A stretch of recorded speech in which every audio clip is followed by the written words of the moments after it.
it's Sher, and I know the lighting isn't the greatest because it's evening and I just really want to make this video as soon as possible, and I've been pretty busy this past few weeks. This is like one of the few instances where I have time, so I'm just gonna make the video. So hi, I'm Sher, and I'm a first year medical student at St. Luke's College of Medicine, William H. Quashman Memorial, and today I'm going to be sharing with you guys my personal experiences so far in my more than 1 month stay. I hope that this will help you in choosing your own med school, and maybe this can serve as like an overall guide on what St. Luke's is like. So just a brief background, several months ago I had this dilemma choosing between two great schools. If you haven't seen my other video, I talked a little bit about why I chose St. Luke's over the other med school, but that was all before school started. Now that it's been more than a month, I can tell you guys what St. Luke's is really like. So first of all, St. Luke's is my dream med school because aside from it having a well-established hospital and having an excellent board exam performance, maintaining a 100% passing rate since 2009,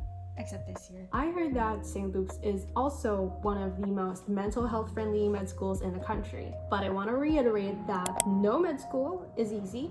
Burnout from difficult lessons is inevitable. This is grad school. There's a lot less spoon feeding, a lot more independent studying. So when I'm really stressed, I'd like to think that the sheer amount of new information that I'm learning, all the stress, all the hardships that I will be experiencing will all be for the future, to save my patient's life in the future, which is definitely the biggest responsibility that comes with being a doctor. So despite med school being really difficult, especially during this time, I think that my school is able to handle their students well.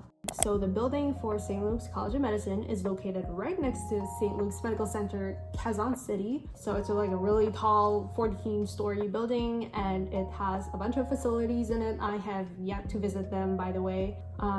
There's a library, a cafe, classrooms, of course, auditoriums, SGD rooms, and the nap room. I heard a lot about the nap room. I have yet to see this, but it sounds really fun. I've heard stories from the upperclassmen where they go to the nap room whenever they want to and just sleep. So at the beginning of August, the orientations began.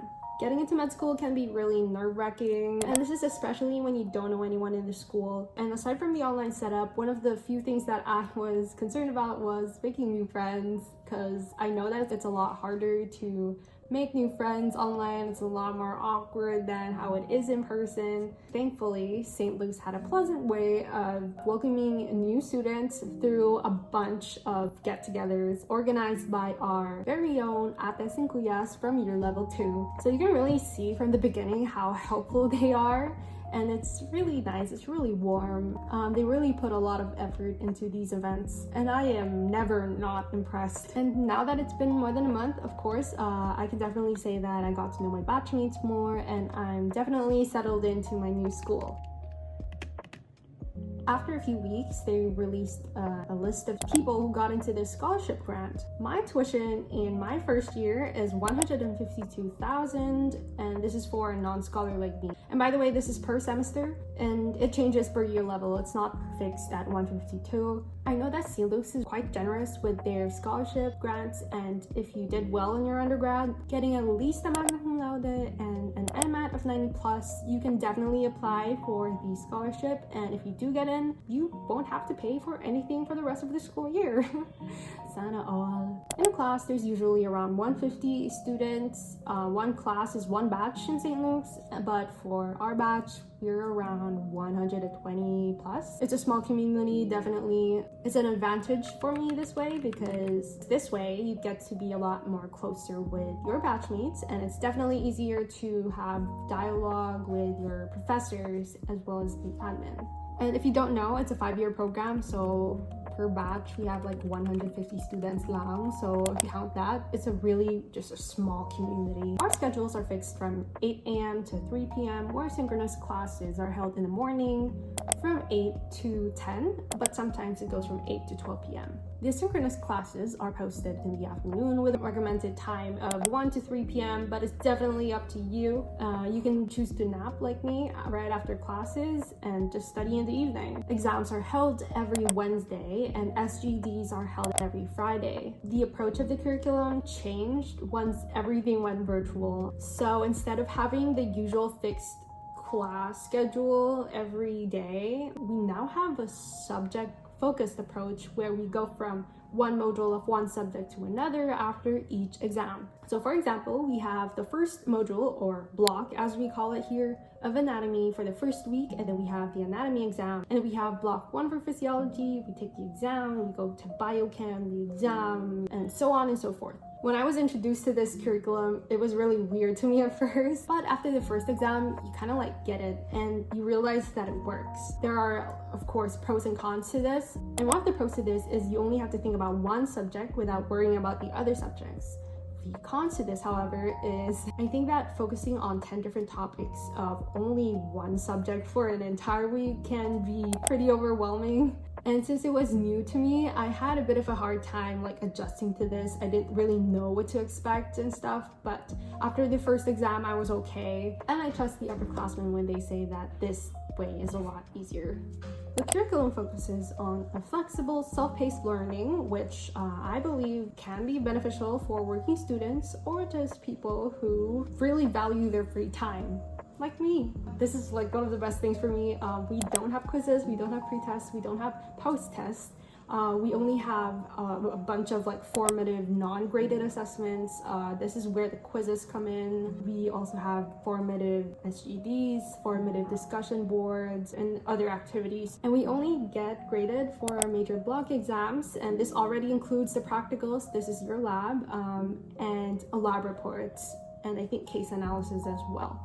So you really have to do well on these assessments, because if you don't do well, walang sasalusay na quiz. That's the cons to this. And this style is all brand new to me, and it's pretty refreshing because I am so used to being graded for everything I do, from attendance to recitation to pre-test, post-test, and just being overwhelmed with the pressure to do well in multiple pre-test, post-test, practicals, quizzes in one day. And here I could say that it's pretty lax as compared to other med schools. But of course, the pressure is there, and it comes mostly from the unavoidable backlogs, figuring out the best study technique for this kind of approach, and for doing well on your major block exams. Again, if you don't do well here, walang quiz na sasalo sa'yo. Basically, this is what we get in exchange for the generous amount of study time that we have as compared to other med schools.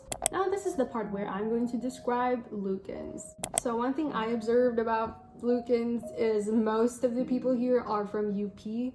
I can say that about 40% are UP graduates, 20% from Ateneo, 20% from UST.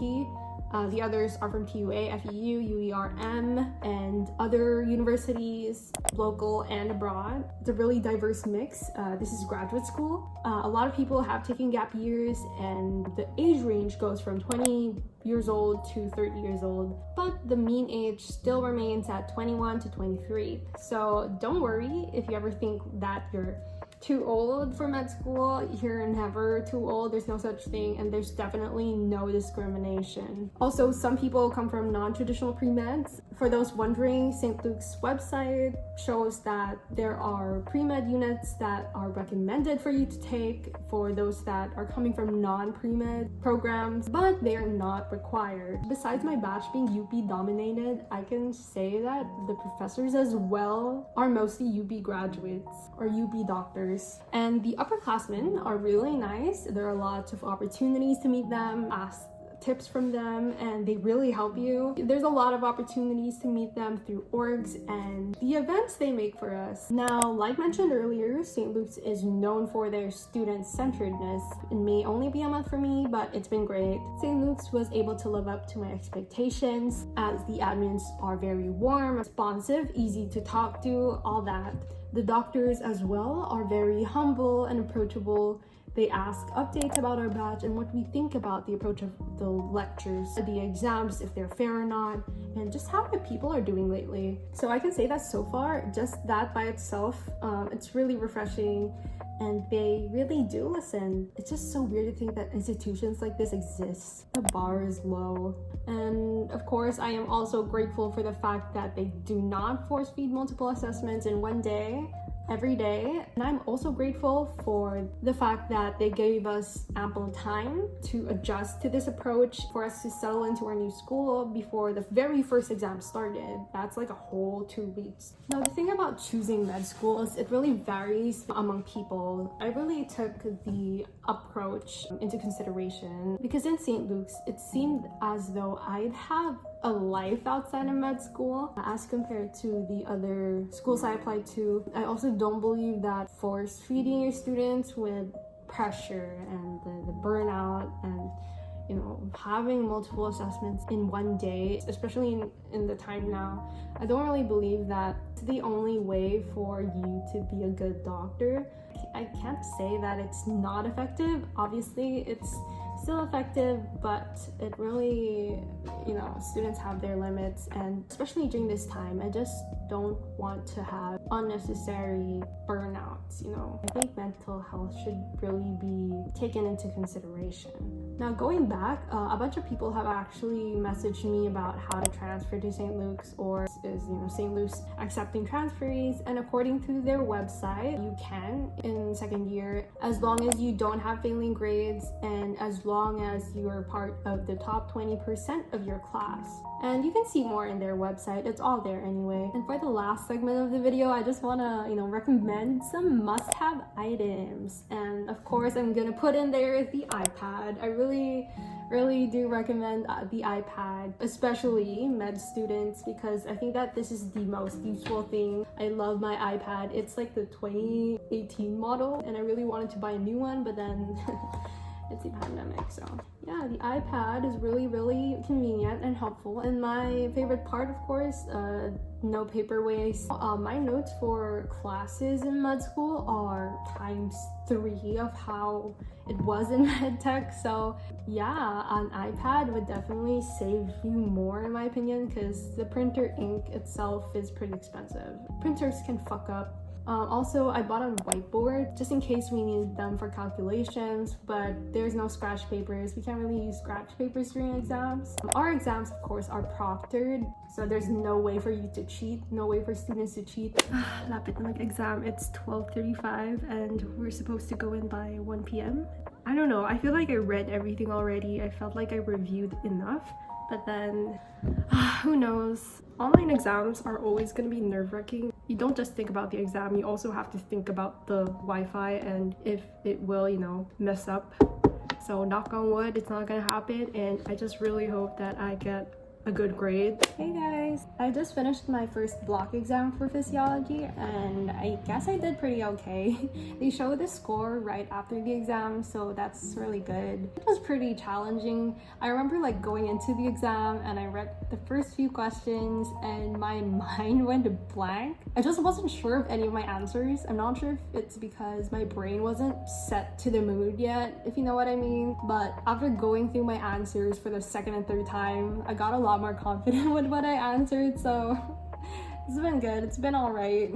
And I can say that the exams in med school so far have been really analytical based. It's a lot less of the memorization we used to have in undergrad, and there's a lot more case studies and yeah, just a bunch of analytical thinking. So you really gotta know the concepts by heart. Our exams are proctored too. They require a second device. I use my phone. Some people use their webcam to put away all my notes on my desk. I had to clear them up and put it way at the back. I can show you guys actually what my setup looks like during the exam. I cleared up everything here because the proctor can see my whole table. I actually had to put my camera in here. And just to give you an idea, this is what my proctor sees. I think that's it. I think I've covered everything. I just want to say that choosing St. Luke's is one of the best decisions I've ever made. I'm really thankful and I'm really happy right now. And although having face-to-face classes is still preferred, I think that my school is able to handle online classes well. So I really hope this video helped. If you have any more questions, just comment down below or just message me on Instagram if you're shy. I'm just really happy to help.